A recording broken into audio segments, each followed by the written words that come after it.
अस्सलाम वालेकुम स्टूडेंट। आज चैप्टर नंबर 4 को कंप्लीट करना है हमने। लेक्चर में लास्ट टाइम हमने न्यूटन्स के लॉ पढ़े थे और आज हम इसके अंदर जो टॉपिक है हमारा वो है tension. It is a force. Tension अब क्या होती है? It is a force exerted by a string on body to which it attached. यानी जब आप किसी रस्सी को खींचते हो तो रस्सी को खींचने की वजह से उसके अंदर एक खिंचाव पैदा होता है, उसको हम टेंशन की फोर्स कहते हैं। अब इससे रिलेटेड दो केस हैं। पहला केस है motion of bodies connected by string passing over frictionless pulley. यानी इसके ये दो केसेस हैं। पहला केस क्या है? When both bodies move vertically, यानी वर्टिकली मूव कर रहे होंगे, ये हैंग वर्टिकली होंगी। अब इसमें एक डायग्राम है, इसके मुताबिक हम पहले इसको पढ़ते हैं जी। Consider two bodies A and B having an equal mass m1 and m2। अब ये देखिए, एक बॉडी ए है, इसका मास है m1 और इसका मास है m2। अनइक्वल का मतलब क्या है कि कम और ज्यादा हो सकता है, एक जैसा नहीं है।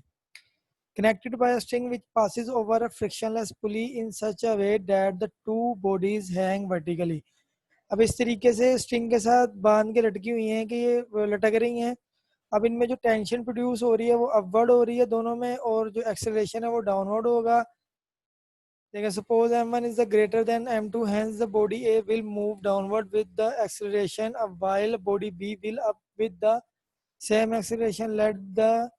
let T be the tension in the string। अब T जो है वो टेंशन दे दी है स्ट्रिंग में, दोनों में अपवर्ड होगी, और इसका एक्सीलरेशन डाउनवर्ड होगा, इसका एक्सीलरेशन अपवर्ड होगी। कोई ऊपर की तरफ मूव कर रही है, ये डाउनवर्ड मूव कर, इसका एक्सीलरेशन नीचे, लेकिन टेंशन इसकी अपवर्ड होगी और इसकी भी टेंशन अपवर्ड है क्योंकि वो सेंटर में आती है।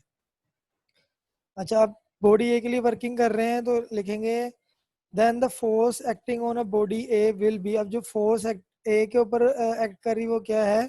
Weight of the body W1 is equal to m1g। ये वेट ऑफ द बॉडी है m1g। और tension in string T, tension की फोर्स भी है। अब यहाँ पर ये बताया गया हमें कि जो बॉडी ए है वो हैवी है, उसकी वजह से टेंशन जो है उसमें फोर्स लेस होगी, यानी वेट की फोर्स ग्रेटर है टेंशन की फोर्स है। तो अब जो टोटल फोर्स बनेगी वो क्या बनेगी? F1 is equal to W1 minus T. F1 equal होता है एम ए के, तो ये M1A हो जाएगा, और W इक्वल होता है mg के, तो M1g हो जाएगा, माइनस टी आ जाएगा। ये क्वेश्चन नंबर 1 है। बॉडी बी के लिए वर्किंग करेंगे तो बॉडी बी का जो वेट था वो कम था, तो उसका वेट जो कहलाएगा वो क्या कहलाएगा? W2 mg। टेंशन उसमें टी रहेगी। अब बॉडी बी ऊपर की तरफ मूव कर रही है, उसका वेट कम है, तो ये W2 लेस देन होगा T से, तो जिससे बनेगी F2 is equal T minus W2। अब इनको भी वैसे ही कन्वर्ट किया कि F2 इक्वल हो जाएगा M2A, टेंशन T ऐसे ही आएगा, W2 इक्वल हो जाएगा M2G के। अब हमने इसमें एक्सेलरेशन और टेंशन फाइंड करनी थी, तो पहले एक्सेलरेशन के लिए हम क्या करेंगे? हमारे पास ये दो इक्वेशन है, क्वेश्चन 1 और क्वेश्चन 2, इनको हम ऐड करेंगे। M1A equal to M1G minus T, और M2A equal to T minus M2G। ये प्लस और माइनस के टी कैंसिल आउट हो गए। M1A प्लस M2A आएगा, इन दोनों में जो कॉमन है वो A है, वो बाहर आ गया। यहाँ पे बचेगा M1G माइनस M2G, और यहाँ पे G कॉमन होगा जो बाहर आ गया।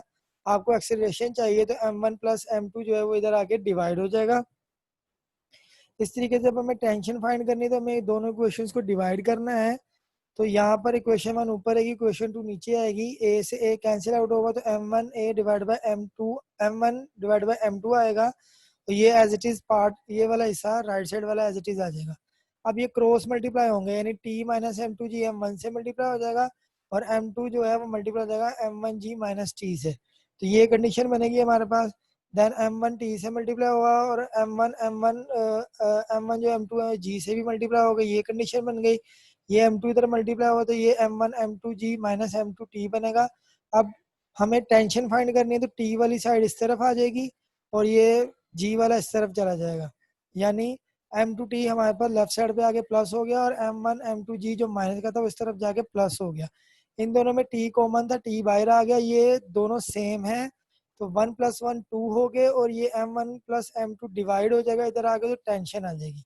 अब इसमें केस 2 था, तो केस 2 में क्या है कि one one body move vertically while the other horizontally. एक बॉडी जो है वो लटक रही है नीचे और दूसरी टेबल पे घिसट रही है। अब इसके अंदर हमारे पास ये ऊपर की चीजें पढ़ लेंगे। Two bodies A and B, masses M1 and M2 respectively, are connected to the end of the string which passes over the pulley.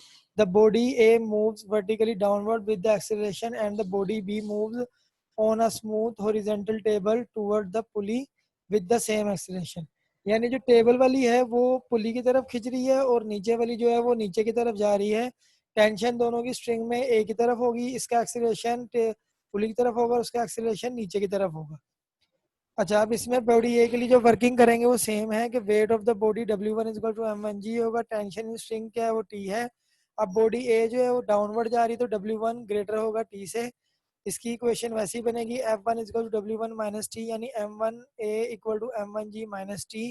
अब वैसी वर्किंग है तो ये इक्वेशन 1 बन गई हमारी, क्योंकि F जो है वो MA के इक्वल है, W जो है MG के इक्वल है। यहाँ 1 होने की वजह से M1A और M1G हो गया, ये इक्वेशन 1 बन गई। अब बॉडी बी के लिए क्या था कि यहाँ पर जो हमारे पास वेट की फोर्स नीचे की एक्ट कर रही है और इसकी जो नॉर्मल रिएक्शन होता है वो अपवर्ड यूज हो रहा है, अपवर्ड अप्लाई हो रहा है, या अपवर्ड फोर्स जो है उसकी जा रही है, जिसकी वजह से इनका जो टोटल वेट जो फोर्स है वो यानी वेट जो है वो न्यूट्रल हो रहा है, वो जीरो हो रहा है। अब उसकी वजह से यहाँ पे हमारे पास बचेगा खाली F2 इक्वल टू टी। तो F2 की जगह पे क्या आ जाएगा, M2 और T एज इट इज रहेगा। अब हमने एक्सीलरेशन फाइंड करना है तो हम सिंपल क्या कर रहे हैं कि जो T की वैल्यू थी ये M2A, इसको हमने इक्वेशन 1 में पुट कर दिया तो इक्वेशन 1 बन जाएगी M1A equal to M1G minus M2A। अब माइनस का M2A इस तरफ आके प्लस हो जाएगा तो M1 प्लस M2 में से A कॉमन निकाल दिया तो M1 A कॉमन निकला तो M1 प्लस M2 ब्रैकेट में बचा, M1G इधर था, ये M1 प्लस M2 इधर आके डिवाइड हो जाएगा। तो ये हमारे पास एक्सीलरेशन आ गया।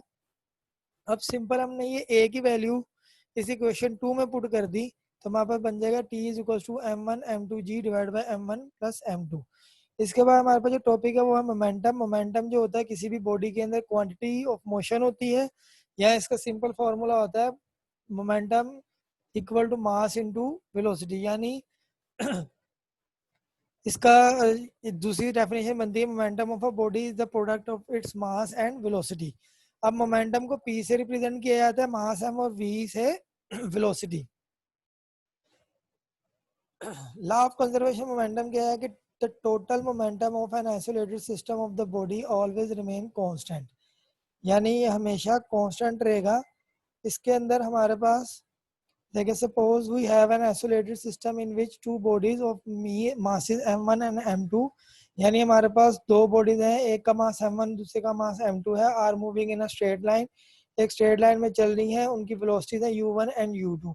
और जब ये आपस में टकराती हैं तो उनकी सिर्फ वेलोसिटी चेंज होंगी जो होगी V1 और V2। अब हमारे पास जो टकराने से पहले यानी बिफोर कोलिजन कोलिजन से पहले जो मोमेंटम था सिस्टम का वो था M1U1 प्लस M2U2। अब सिस्टम प्लस क्यों हो रहा है कि दो बॉडीज है, पहली का M1U1 है और दूसरी का मोमेंटम है M2U2, तो ये प्लस हो रहा है और आफ्टर कोलिजन ये हो रहा है M1V1 प्लस M2V2। इसके लिए बात जो लॉ के मुताबिक होता है जी कि टोटल मोमेंटम जो है इनिशियल मोमेंटम वो फाइनल मोमेंटम के इक्वल होगा। तो M1U1 प्लस M2U2 इक्वल हो जाएगा M1V1 plus M2V2। Next topic था हमारे पास फ्रिक्शन। फ्रिक्शन जो होती है वो किसी भी देखिए reactional force set up between the surfaces in contact, यानी दो सरफेसेस जो आपस में जुड़ी होती हैं उनके दरमियान में एक रिएक्शनल फोर्स होती है, इसको हम रगड़ की फोर्स भी कहते हैं, इसको हम फ्रिक्शन फिजिक्स की जुबान में कहते हैं। एफ फ्रिक्शन फोर्स को एफ से रिप्रेजेंट किया जाता है और ये डायरेक्टली प्रोपोर्शनल होती है नॉर्मल रिएक्शन के, जिसके हिसाब से बनता है एफ डायरेक्टली प्रोपोर्शनल आर। और जब हम इस आर यानी प्रोपोर्शन के साइन को हटाते हैं तो हमारे पास एक कांस्टेंट आता है इक्वल के बाद, वो है म्यू। ये कोफिशिएंट ऑफ फ्रिक्शन कहलाता है। इसका सिंपल निकालने के लिए हम क्या करते हैं कि ये आर एफ से डिवाइड करवा देते हैं तो mu is equal to F over R हमारे पास बन जाता है। इसके बाद सिंपल हम अब देखेंगे लिमिटिंग फ्रिक्शन क्या होती है। Maximum force of friction between the surfaces of two bodies that are in contact is called limiting friction। यानी अब फोर्स ऑफ फ्रिक्शन जो मैक्सिमम हो जाए, बहुत ज्यादा मतलब अपनी मैक्सिमम चली जाए, फुल हो जाए फोर्स ऑफ फ्रिक्शन दो सरफेस के दरमियान, तो उसको हम लिमिटिंग फोर्स बोलेंगे। इसके बाद हम सिंपल इसका ये कोफिशिएंट फ्रिक्शन जो निकाल चुके हैं, बता चुका हूँ इस तरीके से निकलता है। और अब हम इसके एडवांटेज और डिसएडवांटेज देखेंगे। इसके एडवांटेज क्या है जी, frictional force help the bodies to move, ये हमें मूव करने में मदद देती है। Suitable friction between joints help to stand हमें जो अल्लाह ताला ने हमारे जॉइंट्स के दरमियान में एक खास किस्म की फ्रिक्शन रखी है जिसकी वजह से हम खड़े हो सकते हैं, चल सकते हैं। Friction force helps to stop the moving body. Force of friction जो है ये चलती हुई बॉडीज को रोकने में मदद देती है। इसकी सिंपल एग्जांपल आया कि अगर हम कार में जा रहे हैं और हम ब्रेक लगाएं और कार के टायर्स और रोड के दरमियान में अगर फ्रिक्शन ही होगी तो कार रुकेगी नहीं, वो स्लिप होती हुई चलती जाएगी। अब इसके डिसएडवांटेज क्या है कि जो जो ज्यादा फ्रिक्शन होती है वो जो जॉइंट्स के दरमियान वो चलने में मुश्किल पैदा करती है। और इसके अलावा ये ऑटोमोबाइल यानी गाड़ियों के इंजन या दूसरी किसी भी मशीन के पुर्जों में अगर फ्रिक्शन ज्यादा हो जाएगी तो वो डैमेज हो जाते हैं और बॉडीज जो है lose their shapes due to the friction.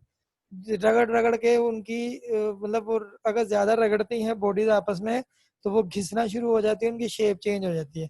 अब इसको रिड्यूस करने के सिंपल तरीके हैं जी कि आप लुब्रिकेशन करें यानी ऑयलिंग करें, ग्रीस लगा दें और रोलिंग बैरिंग वगैरह यूज कर सकते हैं।